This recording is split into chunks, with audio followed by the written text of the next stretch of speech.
¿Cómo están? Ahora entonces vamos a hablar un poquitito de lo que son las raíces de un polinomio. Recuerden ustedes que nosotros habíamos trabajado aquí con polinomios para poder factorizarlos por el método de Ruffini, ¿verdad? Entonces habíamos buscado primeramente un binomio que era un divisor exacto del polinomio para poder ir simplificando y poder llegar a este factoreo, ¿verdad? Entonces, ahora vamos a hacer una introducción, digamos, conceptual a lo que son las raíces del polinomio, ¿verdad? Vamos a representarlo gráficamente y vamos a entender de qué se trata y de hecho vamos a comprender un poquito más para qué hacer este procedimiento tan largo con un polinomio de este estilo, ¿verdad? Una vez que uno tenga el factoreo así, lo que se hace es, se toma cada factor por separado. Por ejemplo, tomamos por un lado x menos 3 y despejamos la x, o sea, igualamos a 0 y el menos 3 pasamos del otro miembro y queda que x es igual a 3. Claro, pasa con el signo cambiado. Entonces, este x es igual a 3 es ya una raíz del polinomio, se dice, ¿verdad? Ahora, agarramos el otro factor y de la misma forma también el menos 2 pasamos del otro lado y queda que x es igual a 2. Por lo tanto, el polinomio también va a tener una raíz en x es igual a 2. Y por último, tomamos x más 1, que despejando nos da un valor de x menos 1. Por lo tanto, las tres raíces del polinomio ya la tenemos bien determinadas. Podemos anotar aquí. Por lo general, cuando una ecuación está al cubo, tiene tres raíces. Solamente que hay veces que, como no pasa lo que sucedió en este caso justamente las tres raíces se pudieron resolver en el campo de los números reales. Pero existen casos de que solamente tiene dos raíces reales y una raíz cae en el campo de los imaginarios. Pero esa es una historia un poco más complicada que tal vez más adelante ustedes puedan esclarecer con sus estudios, ¿verdad? Ahora, cuando ustedes ven un polinomio de tercer grado, por ejemplo, deben imaginarse que va a tener tres raíces máximo, ¿verdad? Puede tener menos si solamente trabajamos en el campo de los reales, ¿verdad?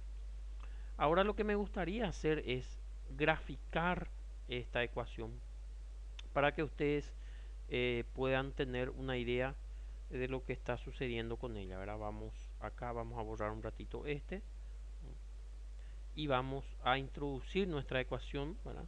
Que era x al cubo menos 4x al cuadrado más x más 6. Cargamos aquí abajo con la ayuda del software GeoGebra, ¿verdad? Que les recomiendo esta herramienta para que les sirva en sus estudios de las funciones, ¿verdad? Fíjense que aquí ya tenemos graficada nuestra función, en este caso nuestro polinomio, ¿verdad? Y nos damos cuenta que fíjense, en el punto 3, en el punto 2 y en el punto menos 1, la función que está en azul intercepta a este eje X. ¿M? Y fíjense que este es el eje Y, ¿verdad? Entonces, ¿dónde la función intercepta el eje X? En menos 1, en 2 y en 3, perdón. Y justamente eso es lo que son las raíces de la ecuación que hemos hallado allá. ¿Se entiende? Entonces, una vez que uno resuelve, digamos, el caso de factorio y haya las raíces, eso es lo que tiene que tener en cuenta, que son los ceros de la ecuación, o sea, donde la función se cera. Porque, por ejemplo, si uno toma cualquier punto de la función, por ejemplo, aquí arriba, uno puede decir, en este punto de la función, ¿cuánto vale x? Y en este punto vale 4. Y en este punto vale 0 porque justamente pasa por el cero. Por eso es que a las raíces también se les llaman los ceros de la ecuación. ¿Está bien? Entonces, esta introducción gráfica es lo que queríamos hacer para que ustedes tengan una noción de lo que son las raíces del polinomio. ¿Mm? Entonces, las raíces del polinomio son los puntos en los cuales la función intercepta al eje X. Vamos a llevar eso entonces allá en nuestro pizarrón, ¿verdad?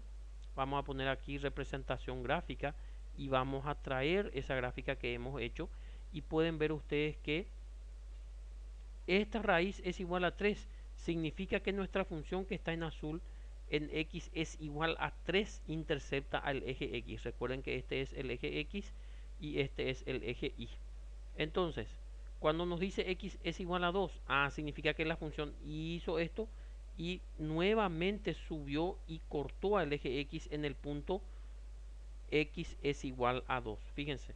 Y después hizo aquí una curva y vino y justamente interceptó nuevamente al eje x en x es igual a menos 1. Entonces, esas es lo que son las raíces de la ecuación que hemos hallado nosotros analíticamente gracias al método de Ruffini, ¿verdad? Y de la división sintética en este caso. ¿Se entiende? Entonces, prácticamente lo que hemos hecho es una introducción teórica a lo que son las raíces de un polinomio para que ustedes vean gráficamente lo que sucede, y obviamente que más adelante en cálculo diferencial y en otras materias van a estar haciendo un estudio más profundo de las funciones, puesto que estas tienen aplicaciones en casi todas las ciencias, ¿verdad? Tanto en medicina, ingeniería y química y en cualquiera de ellas, ¿verdad? Entonces, prácticamente el estudio de las funciones se basa así en el álgebra y en algunas propiedades que se fueron descubriendo a través del tiempo. ¿Está bien? Así que podemos dejar este video por aquí para que ustedes vayan practicando. También les recomiendo desde ya este software que es gratuito, este software GeoGebra, para ir graficando las funciones. Si ustedes van a estudiar en algún momento seguramente geometría analítica, cálculo diferencial, entonces le va a ser de mucha utilidad para poder ir graficando las funciones que tengan en los problemas. ¿Está bien? Así que cerramos entonces la unidad y continuamos en la siguiente. Muchas gracias.